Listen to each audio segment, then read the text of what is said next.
शुरू किया है आज से 25 सितंबर तक चलेगा। संगठन भी उसमें बढ़ चढ़कर अपनी हिस्सेदारी करेगा। युवा मोर्चा, महिला मोर्चा इनको दायित्व सौंप रहे हैं। साइकिल मार्च में युवा मोर्चा शामिल हो और निशा विरोधी कैंपेन में महिलाएं, जैसे पहले भी महिलाओं ने बहुत अग्रणी भूमिका इसमें निभाई है, तो महिला मोर्चे को भी उसमें सहभागी करेंगे। अभी सितंबर के 9-10 सितंबर से एक बड़ा अभियान पार्टी का शुरू हो रहा है, वो है अल्पकालीन विस्तारक। तो हमारे हरियाणा में हमने शक्ति केंद्रों पर हर 5 बूथ पर एक अल्पकालीन विस्तारक भेजने का लक्ष्य रखा है। 5 विधानसभा के लोग 9 तारीख से, 5 लोकसभा के लोग 9 तारीख से शुरू होंगे, 5 लोकसभा के 10 तारीख से शुरू होंगे। जो 9 सितंबर से शुरू होंगे उसमें अम्बाला, कुरुक्षेत्र, करनाल, सोनीपत और रोहतक लोकसभा, और जो 10 सितंबर से शुरू होंगे उसमें फरीदाबाद, गुड़गांव, भिवानी, महेंद्रगढ़, हिसार और सिरसा लोकसभा। और ये 7 दिन के लिए 5-5 बूथों के संभालने के काम में 5 दिन वहाँ लगाएंगे, 1 दिन शक्ति केंद्र पर लगाएंगे, 1 दिन ट्रेनिंग पर रहेंगे। ऐसे 7 दिन के समय का दान करेंगे। ये कार्यक्रम ऊपर से नीचे तक सब लोग इसमें लगने वाले हैं। जैसे हमारे सभी विधायक भी अभी राजस्थान गए हुए थे और वो एक दौर पूरा करके आए हैं। एक दौर के लिए उनको फिर से जाना है। 9-10 तारीख से उनका भी एक दौर शुरू हो रहा है। पार्टी के सभी प्रमुख कार्यकर्ताओं को भी इस समय ऊपर से नीचे तक सभी को इस प्रकार के समय दान का जो है आह्वान करेंगे और सब लोग नीचे बूथों पर समय लगाएं। इसकी एक विस्तृत योजना बनी है, ट्रेनिंग भी होगी, उससे आगे इसमें आगे बढ़ने वाले हैं। अभी हमारे 3 सितंबर को 3 पन्ना प्रमुख सम्मेलन भी हैं। उसमें एक है असंध में, एक है बड़ौदा में, एक है चरखी दादरी में। तो पन्ना प्रमुख सम्मेलन ये जब हो जाएंगे तो 65 पन्ना प्रमुख सम्मेलन पूरे होंगे। जो बाकी 25 बचे हैं उस पर भी तेजी से तैयारी चल रही है। इसके साथ साथ एक पूरा पखवाड़ा प्रधानमंत्री जी के जन्मदिन से लेकर 17 सितंबर से गांधी जयंती तक 2 अक्टूबर के कुछ कार्यक्रम बने, जिससे अधिक से अधिक लोगों के बीच में सेवा के रूप में और जन कल्याण को लेकर लोगों के बीच में जाएं। सरकार भी ऐसे कदम उठाए और संगठन भी उसमें आगे बढ़े। ऐसा एक पूरे पखवाड़े की योजनाओं पर भी विचार हुआ है, तो इस पर आगे बढ़े। केंद्र के नेताओं का हरियाणा आने का कोई कार्यक्रम है सर, कोई घोषणा उस तरह की? निश्चित रूप से कुछ समय हमने मांगे और जो ही कार्यक्रम की डिटेल जानकारी आ जाएगी, कन्फर्म हो जाएंगे तो आपको उससे सूचित करेंगे। सर, एक राष्ट्र एक इलेक्शन पर क्या कमेटी बना दी गई है? एक राष्ट्र एक चुनाव को लेकर आपकी क्या सोच है? देखिए, बहुत पहले से माननीय प्रधानमंत्री जी का और बहुत लोगों का इस पर विचार है, क्योंकि हर समय कहीं ना कहीं चुनाव में लगे रहते हैं, तो उस नाते से उसमें देश के विकास के कामों के लिए अधिक समय मिलेगा। इस पर जो विचार शुरू है, मुझे लगता है कि इस तरह का विचार पर मंथन होकर सहमति के साथ आगे बढ़ते हैं तो निश्चित रूप से मुझे देश के लिए ये एक ज़्यादा समय सरकारें और राजनीतिक पार्टियों से जुड़े हुए रिप्रेजेंटेटिव, प्रतिनिधि, सांसद, विधायक और अधिक अपने हलकों में, इलाकों में अच्छी सेवा दे सकें। ओपीएस को लेकर कांग्रेस सीधे तौर पे कह रही है, कई राज्यों का उदाहरण देती है, और हरियाणा को लेकर भी खुले तौर पर सर दावा करती है कि ओपीएस तो हम लाएंगे जब हम सरकार में आएंगे। ले जाने वाले भी हुड्डा साहब ही थे हरियाणा में, उनके समय ही खत्म हुआ था। और निश्चित रूप से जब इस तरह के विषय होते हैं तो सभी दलों के विचार के लिए होते हैं। जैसे जैसे चीज़ें सामने आती हैं उस प्रकार से हर दल अपने अपने हिसाब से उस विषय में आगे बढ़ते हैं।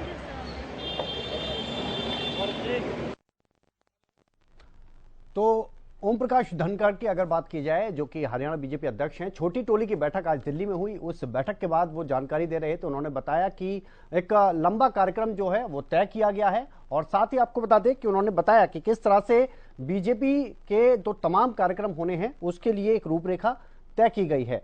साथ ही आपको बता दें कि उन्होंने वन नेशन वन इलेक्शन को लेकर भी प्रतिक्रिया दी है, और इसके अलावा ओपीएस पर भी वो तंज कसते नजर आए, नेता प्रतिपक्ष भूपेंद्र सिंह हुड्डा पर। और जो प्रोग्राम तय किए गए हैं उसके लिए उन्होंने बताया कि 9 तारीख से 10 सितंबर की अगर बात की जाए तो अल्पकालीन विस्तारक के तौर पर एक जो अभियान है वो हम शुरू करने जा रहे हैं। तो बहुत ही अहम जानकारियां दी गई हैं। गुलशन ग्रोवर हमारे साथ लगातार बने हुए हैं, अपडेट दे रहे हैं इस बैठक को लेकर दिल्ली से। गुलशन, जरा बताइए और क्या कुछ निकलकर सामने आया इस बैठक में? देखिए विनय, लगभग 2.25 घंटे जो है ये बैठक चली है और छोटी टोली की बैठक, जिसमें प्रदेश अध्यक्ष ओम प्रकाश धनखड़ ने बताया है कि किस तरह से आगे की रणनीतियां जो है तय की गई हैं प्रदेश संगठन को लेकर के, और साथ में जो आगे किस तरह से जो रूपरेखा जो है वो बनाई गई है। 9 सितंबर और 10 सितंबर को बताया गया है कि 5-5 लोकसभा, जो कि 9 सितंबर को 5 लोकसभा और 10 सितंबर को 5 लोकसभा में जो कार्यक्रम तय किए गए हैं वो रूपरेखा यहाँ पर बनाई गई है। तमाम जो भी आगे की रणनीतियां हैं वो इस छोटी टोली की बैठक में जो है आज तय की गई है, क्योंकि मुख्यमंत्री मनोहर लाल खुद इस बैठक में स्वयं मौजूद थे, प्रदेश प्रभारी विप्लव देव इस बैठक में मौजूद थे, तो इसलिए आगामी रणनीतियों को लेकर यहाँ पर चर्चा हुई। साथ ही उन्होंने ओपीएस पर भी तंज कसा है कि जो कांग्रेस कह रही है कि जब हरियाणा में कांग्रेस की सरकार बनेगी तो हिमाचल की तर्ज पर जो है ओपीएस हम हरियाणा में भी लागू करेंगे।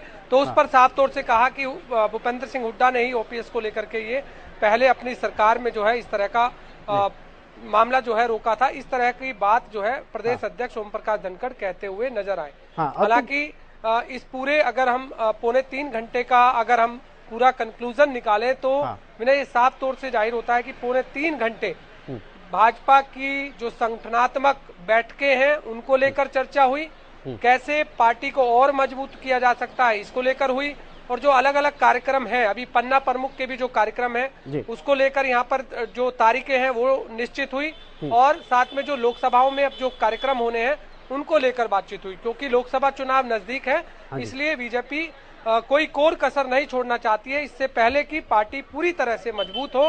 जब तक लोकसभा चुनावों की तारीखों का ऐलान हो तो उससे पहले पूरी तैयारियां इस दौरान हरियाणा भाजपा जो है करती हुई नजर आई। और एक चीज और गुलशन, ना सिर्फ हरियाणा की अगर बात की जाए, पूरे लोकसभा, जिस तरह से आप बात करें लोकसभा चुनावों पर भी और आगामी समय में जहां पर भी विधानसभा के चुनाव भी होने, उस नजरिए से भी देखा जाए तो राजस्थान की भी बात करते नजर आए वो कि विधायक गए थे, अब दूसरे दौर के लिए जाएंगे। यानी कुल मिलाकर ये जो बैठक है वो बहुत ज्यादा अहम इसलिए रही है कि हरियाणा के लिए तो एक पूरी रूपरेखा तय कर दी गई है अक्टूबर तक के लिए।